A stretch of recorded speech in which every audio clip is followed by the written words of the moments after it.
En Marcos capítulo número 1, del versículo 21 al 45, hay 5 pasajes en línea que giran alrededor de la fama de Jesús y Jesús tratando de evitar esa fama.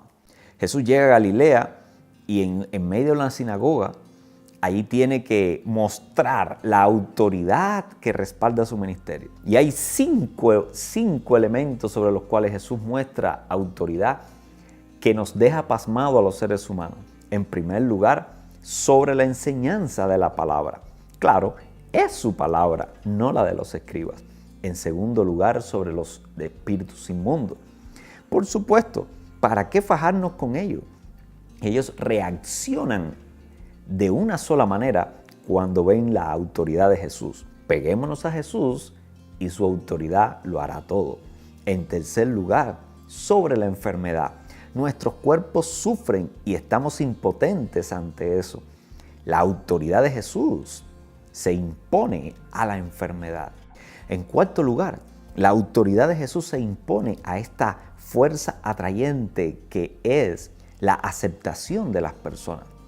Cuando Pedro viene a buscarlo mientras él ora, para que vaya y atienda a las multitudes que se agolpan ante la puerta de su suegra, Jesús dice, no, es necesario que vaya a cumplir mi misión del reino en otros lugares de Galilea. Jesús no es seducido por las masas. Quinto, la autoridad de Jesús también se impone ante la ley moral. La mayoría de las personas en la sociedad sacan a Dios de la moral y tratan de guiar solo por esta estructura, ¿verdad?, de conciencia. Pero la realidad es que Jesús envía a este leproso delante del sacerdote, sabiendo el sacerdote que la ley solo podía proteger la comunidad alejando al leproso, pero por el leproso no podía hacer nada. Por eso Romanos capítulo 8:3 dice que donde la ley no tiene poder, Jesús, el Hijo de Dios, sí lo tiene. Y esto era lo que esperaba que verificara el sacerdote, mostrando de que alguien con más autoridad que la ley de Moisés, la ley moral, estaba entre ellos. 5 elementos sobre los cuales Jesús tiene autoridad y nosotros sencillamente no la tenemos. Note, Jesús no tiene autoridad sobre la voluntad humana. Eso es responsabilidad suya y nuestra. Pero esta autoridad es la que asombra a la multitud.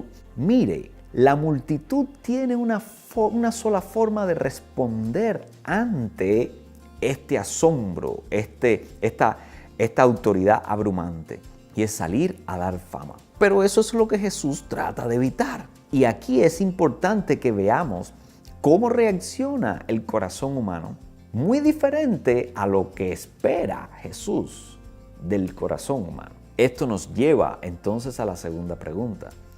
¿Por qué Jesús rechazó la fama?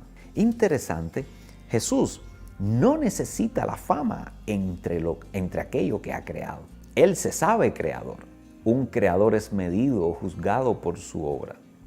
La obra de Dios ha caído en pecado y su prioridad es regresarla al nivel que Él la creó. Ese es su interés con respecto al criterio sobre Él. En segundo lugar, debemos entender que la fama no es algo malo, pero es insuficiente a la expectativa de Dios. Dios no quiere propaganda. Dios lo que quiere es una estrecha relación con el ser humano.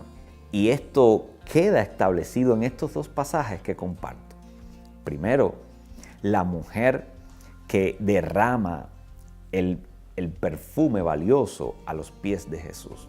En Mateo, Jesús le dice a las personas, lo que ha hecho esta mujer es aceptable para mí y yo garantizaré que donde quiera que se mencione este evangelio, ella sea reconocida.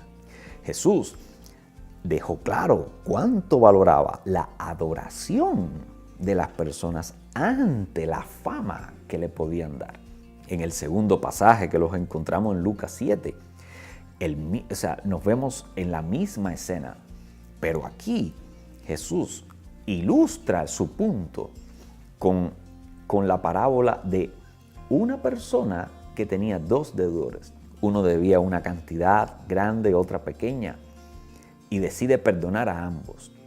Y pregunta a los presentes, ¿quién de los dos amará más? Y dijeron, al que más se le perdonó. Se dirigió a la mujer que había vertido este precioso perfume. Lo había enjugado con sus cabellos y había besado los pies a Jesús, y dijeron, en esta actitud está reflejada una persona que responde con amor y gratitud a un nivel muy superior que el que han hecho ustedes. Esto se llama adoración. Y allí establece una diferencia entre los que solo están dispuestos a darle fama a Jesús de aquellos que están dispuestos a caminar muchas millas más y adorarlo.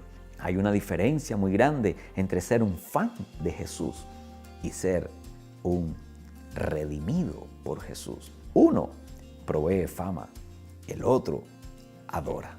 Uno constituye una persona desconocida y lejana, haciendo marketing a alguien.